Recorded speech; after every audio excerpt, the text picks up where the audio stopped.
So what we're doing today, first of all, welcome to all of our students. I know we have second year students here and then others that are beyond their second year as well. And we're talking about summer career planning. I know that the summer in a lot of respects is still a little weird as we head towards the summer. It's hopefully a little bit clearer than last summer, but I know that jobs and experiences are still a little different than what they perhaps were in previous years. So definitely wanted to make sure we took time to visit with you all about ways to make the most of your summer, ways to set yourself up for success moving forward, whether that's with the internships or co-ops or experiences you have lined up for this summer, or how to set yourself up so that you'll be ready to hit the recruiting pavement in the fall and head into those experiences hopefully next summer. So welcome. And thank you to our fabulous corporate partners who are all here today. We have, I see quite a few of them. I'm going to let them all of our corporate folks who are here today introduce themselves so that you know who they are and what companies they're representing. So I'm going to try to find you all as I go through my list here. Haley, do you want to start us off?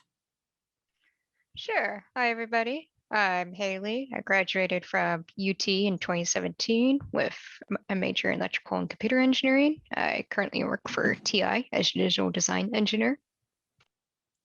Thanks, Haley. I still think of Haley as a student, so it's hard to go, oh, I have to call on her as a corporate person. Jessica, you're next in my list here. Hi, yeah, I'm Jessica Franquise. I graduated from University of Texas a while ago, and I work for ExxonMobil. Thanks, Jessica. Sydney. Hi, everyone. I'm Sydney McConnell. I graduated UT in December of 2018 with a degree in chemical engineering, and I currently work for Valero as an instrumentation engineer. Sydney. Victoria. Hi, so I'm Victoria Rodriguez. I'm a chemical engineering graduate from UT Austin in 2006, and I've been working with BP since then. Currently based in Abu Dhabi right now. Oh my goodness, you are coming from us from afar. That's awesome. Yes. Well, I'm glad you were able to join us.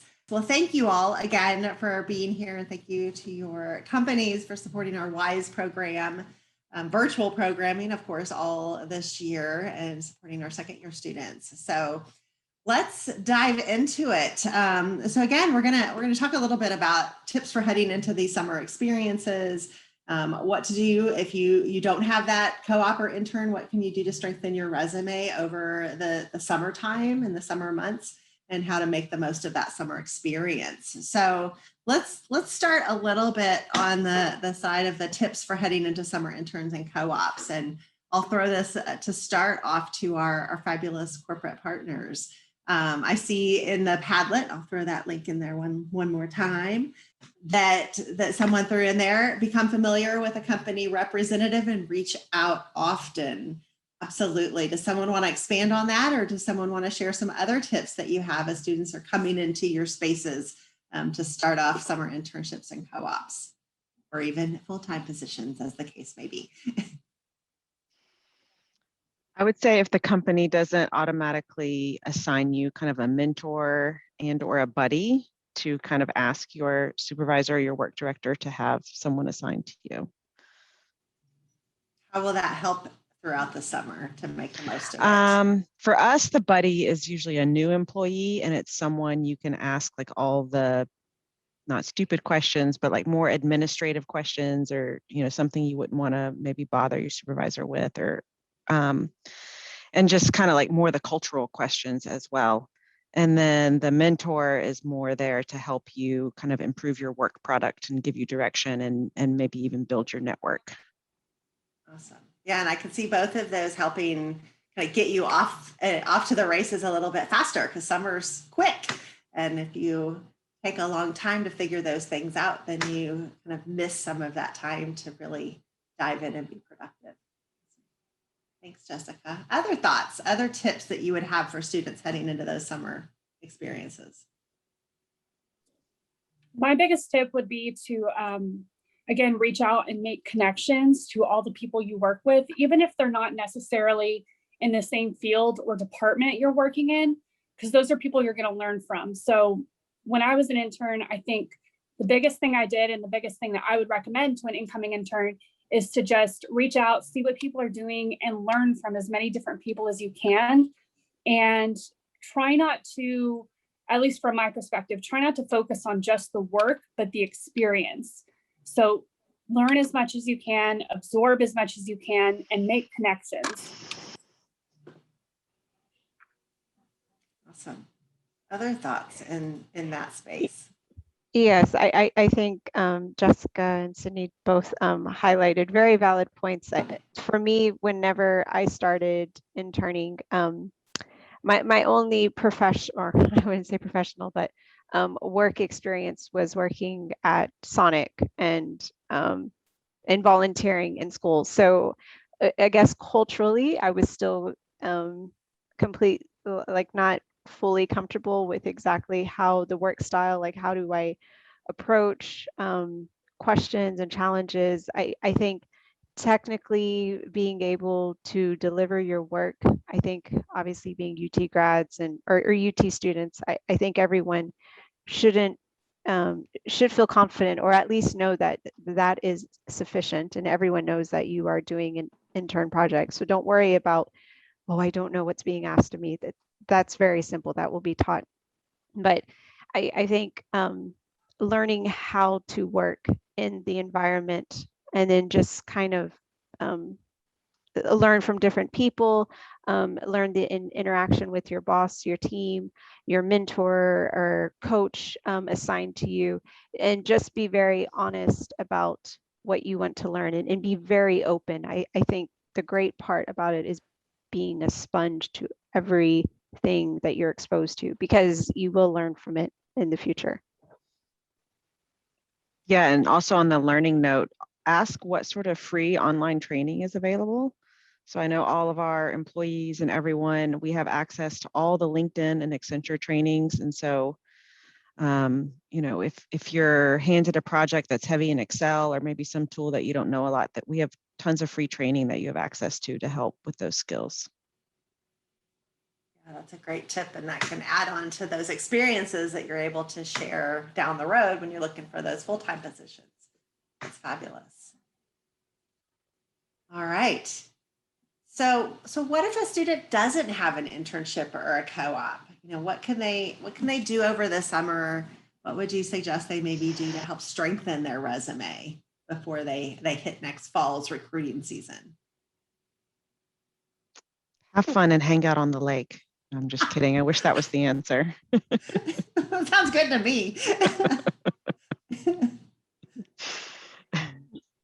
I think definitely it's worth, if you can continue to take some classes of some type, that's always, don't, I think that learning is a very useful thing to continue to do. But at the same time, because of the whole remote environment we've all kind of been forced to, it's amazing how much more resources and free conferences, free sessions are available right now for everyone. So those are really great opportunities to learn about the companies that interest you, projects, studies that are going on, what are right now for the energy industry.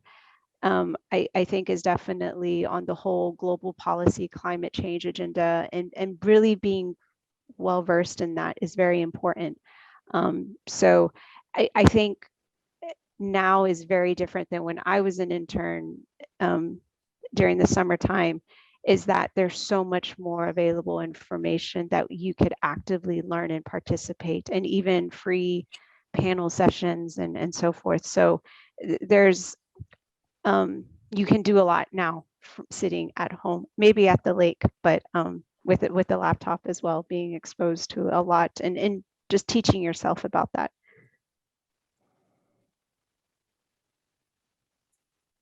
Yeah, and one of the things I put in the Padlet was maybe if you take courses over the summer, if that could free up a fall or spring semester to do a co-op.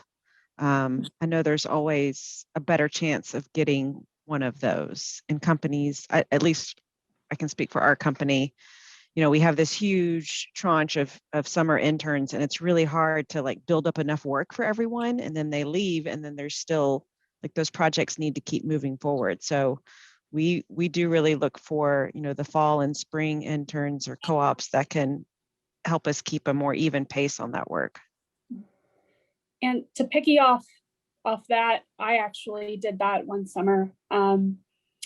So obviously, again, the situation is different because of COVID, but when I didn't have an internship, one summer I took classes part-time and then I worked part-time just at UT as a conference assistant, which is like a summer job you can get at UT. And that freed up my schedule to do a co-op that fall. And so the co-ops themselves, they're going to be less competitive than the internships because fewer people are willing to take that amount of time after school. But it was very worth it to me. And I still kept up with my schedule and everything because I'd taken those summer classes to prepare. And because they're longer, I would say the projects are actually more meaningful, and you get I got a to lot more take it project further. done. So related to this one, I see that we've got a bunch of questions over in the Padlet. So that's awesome. I'm going to try to hit some of them as we go along. What are some skills to maybe work on during the summer if you're taking classes? Are there some specific skill sets? We know there's all kinds of these free resources and learning that's out there. Are there some professional skills that might be useful for students to explore some additional training on, or any technical skills that you're maybe seeing some gaps on new hires coming in that would be useful for students to think about? For me, right now, it's a lot in the programming, Python, computer science type stuff. So I think every engineer, and I'm not completely aware of what the current curriculum is, but I think being very savvy in scripting is a very useful skill. So if you're not, it's definitely all what the tech industry is obviously thriving off of. But the one of the big problems that we see in a lot of vendors that provide tech to us is that they're really great programmers, but they're not really great application, like in the engineering side and how to do things. And so you have there's a whole bunch of analogies to explain it, but I think the simplest way is if it's really useful and you're a very magical person if you're able to do really great engineering, but also scripting and improving routine processes and making them automatic somehow. So and it's not just Excel, but there's all sorts of visualization tools and things out there that can help make your job a lot faster. And obviously, I'm starting to get in the older generation, but people like myself and others greatly appreciate that skill. So if you're not currently learning it, I definitely encourage you to, it's not necessary to major in it, but a lot of people my year and older are actually taking classes through LinkedIn Learning and what our company has provided in those skills. So a very common question is, I'm 35 years old. Is it too late to learn Python? And no, it's never too late to learn anything. You should always be open, but learning how to do that. I think as an engineer, and especially as an entry-level engineer, is a very powerful skill at this point. That's awesome. And I'm just going to throw out there, students, you will see something coming from UTWEP, hopefully within the next couple of weeks, about some certificate-based learning in that space that I think we're going to be able to offer, that has some industry certificates behind it. So stay tuned. I just got the link to go in and explore that myself before I offer things out to you all. But we may be able to provide some easy avenues into that kind of learning for you outside of UT and free, which is always good. Other skills or things that come to mind that you're thinking about, or students, things that you have taken the time to explore or learn that you think have been helpful to you. So not so much at my company, but I know other places use it. It's kind of the Lean and Six Sigma process. So if you can, not saying learn it or become like a green belt or anything like that, but just have a basic understanding of that process and what the different steps are that you go through. I think that would be time well spent. If nothing else, learning that language, what does that really mean, would be useful. Yeah, because that terminology is used a lot. Yes. Yeah. I mean, other than technical skills, I think another good skill to work on whenever you have opportunity is just communication, people skills, soft skills.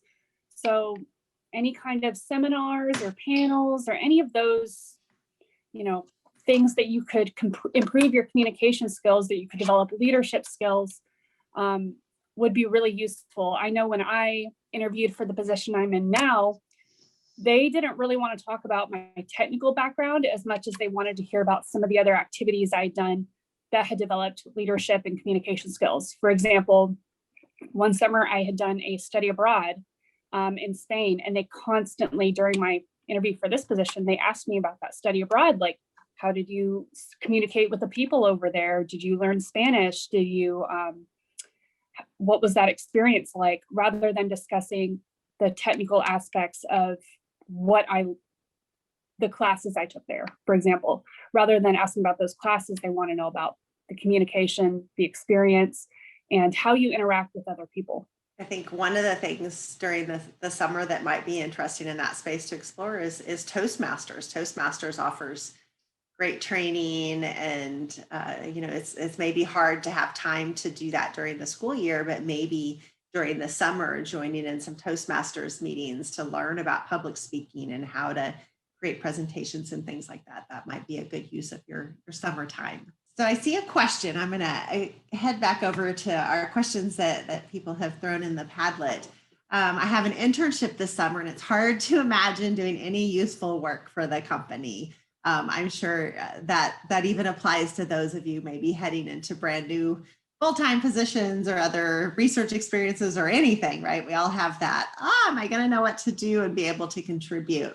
What advice do you have for someone heading into a summer internship to make the most of the experience? We talked about making sure you have that mentor and you have that as those people internally to be able to talk to help you kind of get up to speed faster. But are there other things that might be useful for people to do as they head into those new positions? So from my perspective, number one, I think you can get a lot more done than you think you could. So I've had a few internships, and one of them, I got whole data migration projects done. I got all these graphics created. I did a lot of stuff in a short period of time. And sometimes you can surprise yourself. So it's not, even though it's a very short period of time, if you put your mind to something, you can certainly get a lot done. But number two, one thing I used to do frequently, if I had no other work that was given to me, or if time was running out or something like that, is that I would constantly shadow other engineers.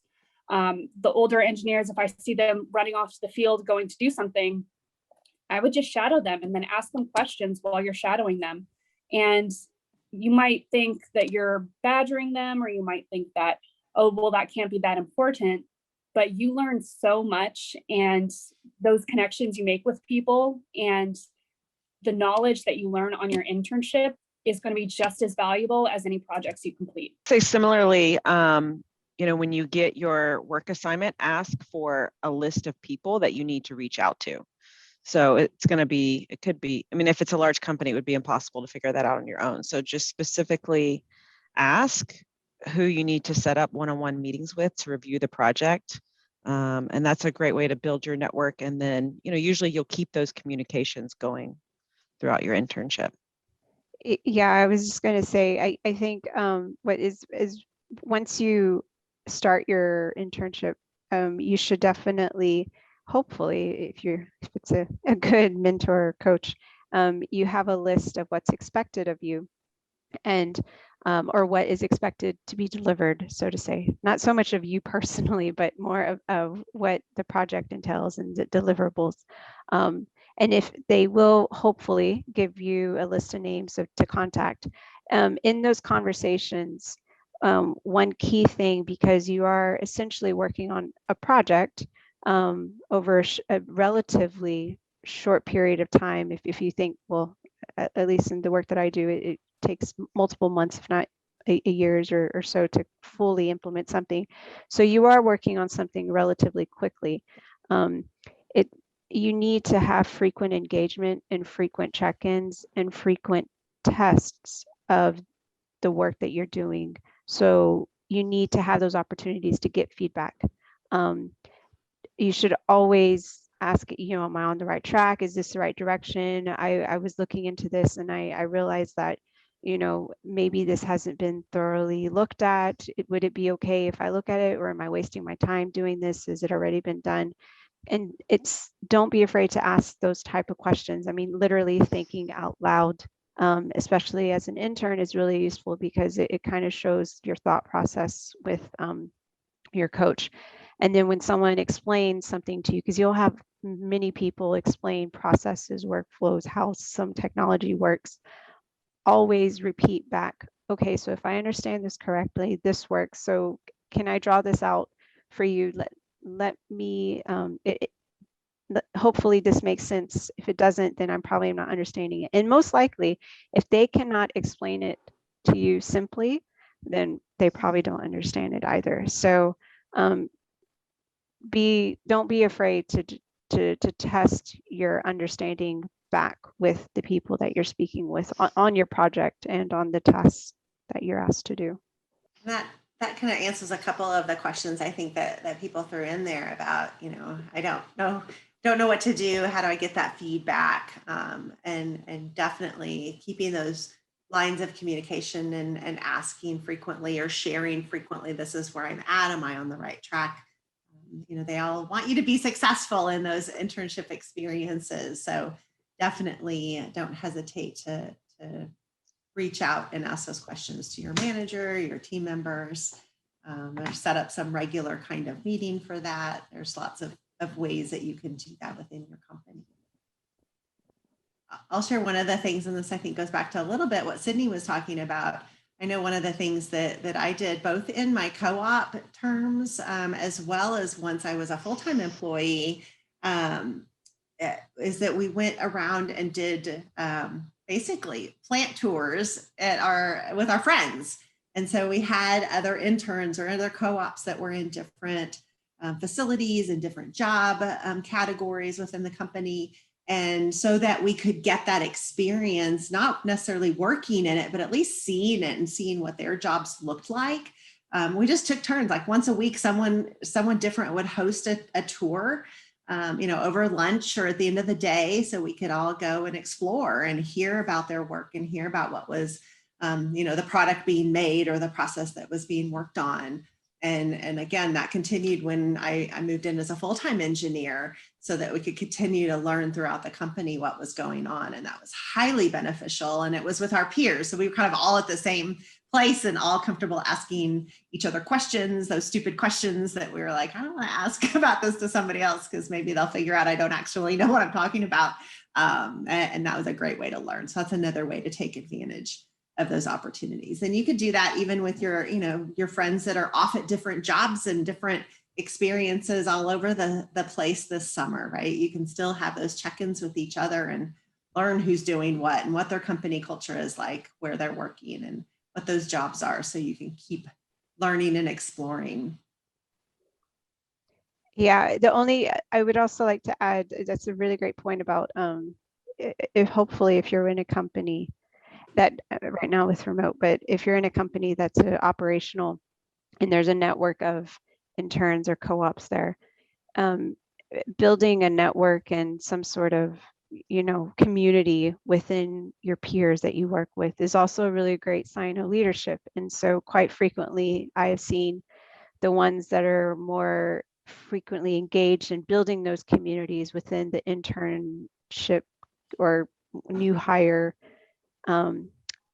a group of students or former students are usually the ones that you'll see in, 5 to 10 years, on a fast track towards management or some sort of leadership roles. So that's usually a good sign. It not only for yourself to just test if you're able to do something like that, but also with the company to build this reputation if you intend to work there in the future, and saying, yeah, when you were like a new hire, you were, the network lead of this, or co-network lead, or you organized this and stuff. And so that actually really, really helps within a company if you're looking towards leader progression in the future.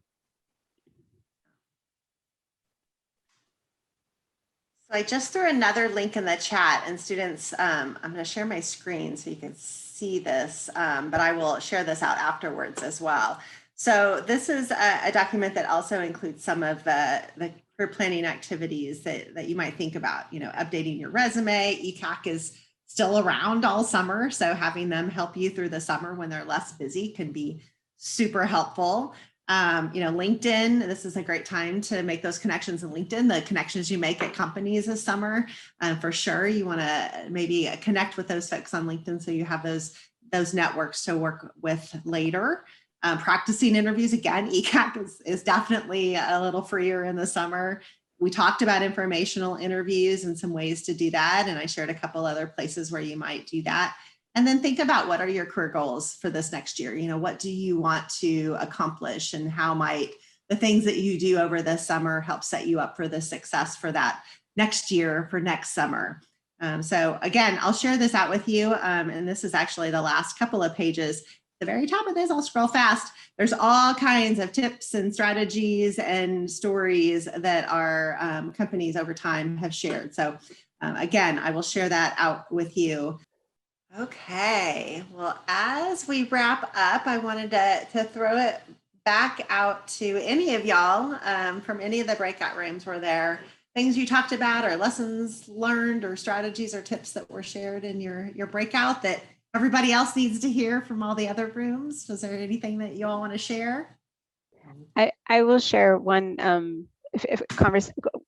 well, I would say it was a conversation, it was basically me talking, but it was the question came up about, if you're doing research, what type of skills and stuff. So I definitely, my comment that I think is still very valid is being focused in research is great, because at some point you will need to ask for money for research. And so it's very useful to still understand how the whole networking industry culture is like, what motivates people, how do you influence people, how do you incentivize people, how do you gain their interest, how do you get that contact that you need, and how do you sell what you need support in.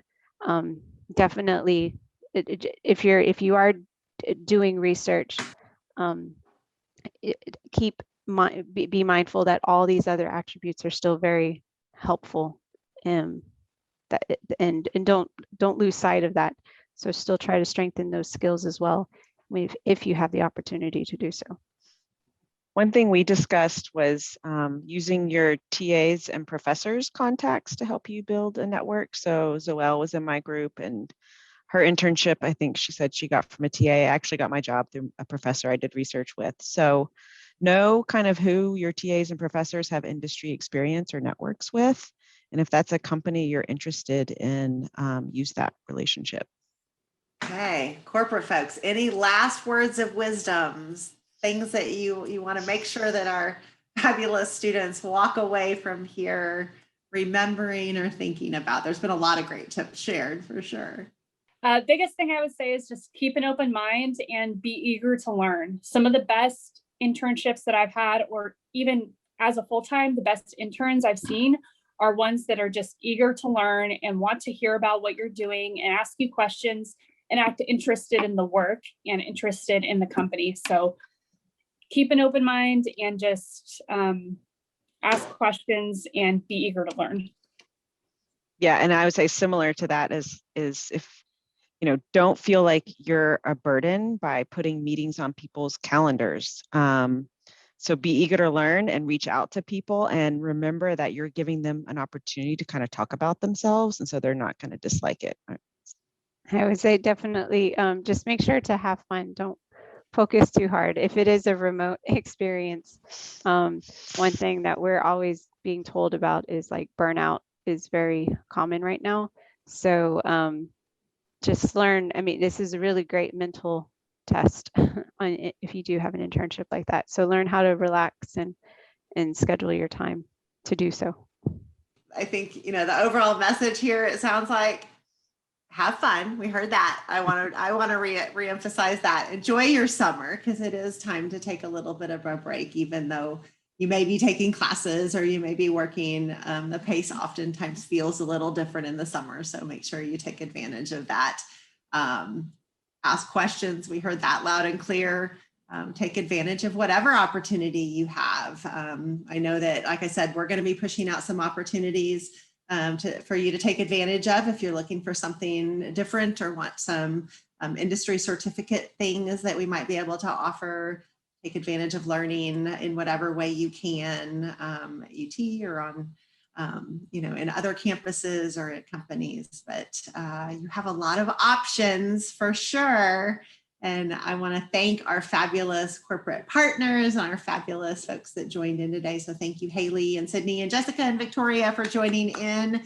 Of course, don't ever hesitate to reach out to your friends in UTWEP. We are here to also support you and help you with whatever that you're doing, whenever you are doing it. So don't hesitate to reach out to us.